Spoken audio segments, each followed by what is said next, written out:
اور دوسرا سوال میرا محمد عاقب صاحب یہ ہے کہ شہد کی مکھی جو ہے وہ اکثر ہم سنتے آئے ہیں یہ فیمیل کی اس میں شمار ہوتی ہے، اور اس کی جو مطلب ملکہ ہے جیسے رانی وہ بھی فیمیل ہے، تو کیا یہ بھی جوڑا ہوتا ہے یا یہ فیمیل ہی ہے؟ اس کی وضاحت میں سمجھتا ہوں آپ سمجھ گئے ہوں گے میں کیا جاننا چاہ رہا ہوں۔ امید ہے اللہ سے کہ آپ اس کا جواب قرآن و حدیث سے دیں گے، جبکہ میری تحقیق میں ہے مگر پورے دماغ میں نہیں ہے جو میں آپ سے شیئر کروں، مجھے اس کا جواب چاہیے۔ بہت شکریہ زکریا بھائی، رمضان مبارک ہو آپ کو، تقبل اللہ منا ومنکم صالح الاعمال۔ اللہ رب العالمین آپ پر اپنی رحمتوں اور اپنی برکتوں کا نزول فرماتا رہے۔ آپ نے ہمارے چینل کے لیے جو لوگو بنایا اور جو خدمات آپ اس چینل کے لیے للہ فی اللہ پیش کرتے ہیں، اللہ رب العالمین آپ کے موازین حسنات میں اسے درج فرمائے، آمین یا رب العالمین۔ آپ بھی، میں اپنے ویور سے مخاطب ہوں، اگر اس چینل کو سپورٹ کرنا چاہتے ہیں تو ہم آپ کا خیر مقدم کرتے ہیں، جوائن ممبرشپ کے ذریعے اسے سپورٹ کیجئے۔ اور آپ کی اگر کوئی خاص فیلڈ ہے، جیسے کہ محمد زکریا صاحب کی یہ کراچی میں ہوتے ہیں اور انہوں نے ہمارے لیے خوبصورت لوگو یا جو بھی ان کے ذہن میں آتا ہے وہ وقتاً فوقتاً ہمیں ایڈوائس بھی کرتے رہتے ہیں اور ہماری مدد بھی کرتے رہتے ہیں، اللہ انہیں جزائے خیر دے۔ زکریا بھائی، اللہ تعالیٰ نے ہر چیز کو جوڑوں میں پیدا کیا ہے، اور قرآن کریم میں اس کی بالکل وضاحت موجود ہے۔ سورہ زاریات میں اگر آپ دیکھیں تو اللہ رب العالمین فرماتا ہے اعوذ باللہ من الشیطان الرجیم ومن کل شیء خلقنا زوجین لعلکم تذکرون، یعنی ہم نے ہر چیز کے جوڑے بنائے تاکہ تم نصیحت حاصل کرو۔ آج ہم دیکھیں گے کہ شہد کی مکھیوں کے بارے میں جو بھائی زکریا جاننا چاہتے ہیں اس کی کسی حد تک کوشش کریں گے کہ ہم آپ کی علمی پیاس بجھا سکیں اور آپ کے سوال کا جواب دے سکیں۔ قرآن میں شہد کی مکھی کا جب تذکرہ اللہ رب العالمین فرماتا ہے نا تو اسے اتخذی اس لفظ سے مخاطب کرتا ہے جو کہ مؤنث کے لیے استعمال ہوتا ہے۔ وَأَوْحَىٰ رَبُّكَ إِلَى النَّحْلِ أَنِ اتَّخِذِي مِنَ الْجِبَالِ بُيُوتًا وَمِنَ الشَّجَرِ وَمِمَّا يَعْرُشُونَ، تو یہاں النحل آیت نمبر 68 میں اللہ رب العالمین نے اسے اتخذی کا لفظ مؤنث کے لیے استعمال ہوتا ہے اور اتخذی کا لفظ استعمال کیا ہے، اور جو اس بات کا ثبوت ہے کہ شہد کی بنانے والی مکھیاں مادہ ہوتی ہیں۔ شہد کی مکھی اور اس کی مثال بھی نبی کریم صلی اللہ علیہ وسلم نے بیان فرمائی ہے۔ مومن کی مثال شہد کی مکھی جیسی ہے، وہ جو کچھ کھاتی ہے وہ پاکیزہ ہوتا ہے، اور جو کچھ خارج کرتی ہے وہ جب وہ کسی چیز پر بیٹھتی ہے تو وہ بھی پاکیزہ ہوتا ہے جو وہ خارج کرتی ہے، جب وہ کسی چیز پر بیٹھتی ہے تو نہ اسے توڑتی ہے اور نہ اسے برباد کرتی ہے۔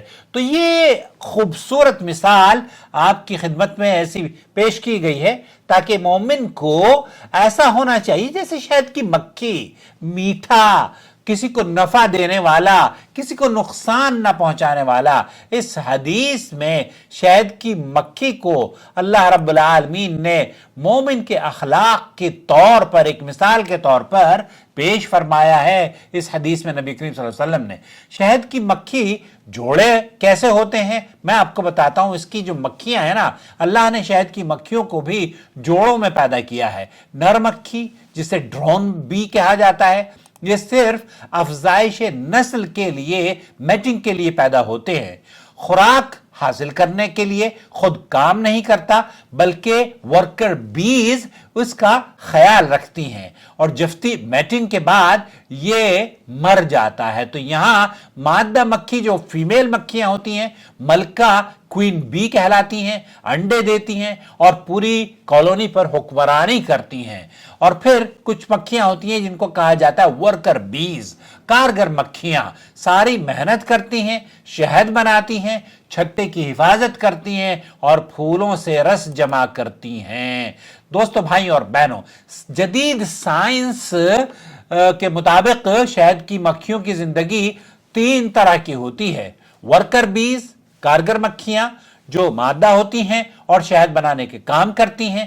کوئین بیز، ملکہ مکھیاں بڑی ہوتی ہیں، ہزاروں انڈے دیتی ہیں اور تقریباً 5 سال تک وہ ان کی عمر ہوتی ہے اور وہ زندہ رہتی ہیں۔ اور پھر اسی طریقے سے ڈرون بیز، نر مکھی صرف افزائش نسل کے لیے زندہ رہتی ہیں اور وہ جفتی کے بعد مر جاتی ہیں۔ یہ حیرت انگیز حقیقت قرآن کریم نے 1400 سال قبل وہی بات آج سائنس نے اسے ثابت کر دیا ہے۔ اللہ کے رسول صلی اللہ علیہ وسلم نے فرمایا کہ تمہارے لیے 2 چیزوں میں شفا ہے، شہد اور قرآن۔ اسے ابن ماجہ نے روایت کیا ہے، اور نبی کریم صلی اللہ علیہ وسلم کو بھی بہت میٹھا اور شہد بہت محبوب تھا۔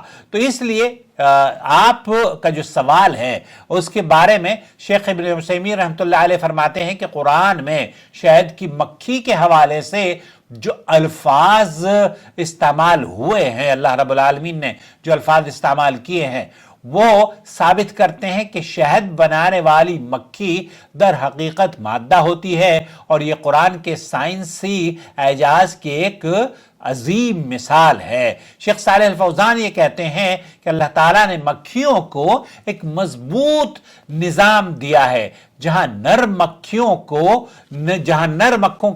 ان کا جو مکھیوں کا جو کردار ہوتا ہے صرف نسل بڑھانے تک محدود ہوتا ہے، اور مادہ مکھی پوری کالونی کو، جیسے میں نے عرض کیا، وہ پرورش کرتی ہے، اسی طریقے سے ان کے لک آفٹر کرتی ہے۔ تفسیر ابن کثیر میں آتا ہے کہ شہد کی مکھیوں کے حوالے سے قرآن میں مذکور تمام افعال مؤنث کے صیغے میں ہیں، جو اس بات کا ثبوت ہیں کہ شہد بنانے والی مکھی مادہ ہوتی ہے۔ اس سے ہم یہ نتیجہ اخذ کر سکتے ہیں کہ قرآن اور احادیث میں اور سائنس سب اس بات پر متفق ہے کہ شہد بنانے والی مکھیاں مادہ ہوتی ہیں۔ اللہ تعالیٰ نے ہر مخلوق کو جوڑوں کی شکل میں پیدا کیا ہے، اور یہ شہد کی مکھیوں میں بھی نظام واضح طور پر لاگو ہوتا ہے۔ یہ دوسرا پوائنٹ تھا۔ اور تیسرا پوائنٹ یہ کہ یہ قرآن کی سچائی اور معجزے کی ایک روشن دلیل ہے۔ یہاں آپ اگر یہ معلومات آپ کو پسند آئی ہو تو براہ کرم ہمارے چینل کو سبسکرائب کریں، اور مزید اسلامی اور اس طرح کی تحقیقاتی حقائق پر مبنی ویڈیو اگر آپ حاصل کرنا چاہتے ہیں تو ہمارے ساتھ جڑ جائیے، اور اس کار خیر کا اگر آپ حصہ بننا چاہتے ہیں تو جوائن ممبرشپ کے ذریعے سپورٹ کیجیے۔ اپنا بہت خیال رکھیں۔ رمضان کی بہت بہت مبارکباد۔ تقبل اللہ منا ومنکم صالح الاعمال، وکل عام وانتم بخیر۔ شهر رمضان الذي أنزل فيه القرآن هدى للناس وبينات من الهدى والفرقان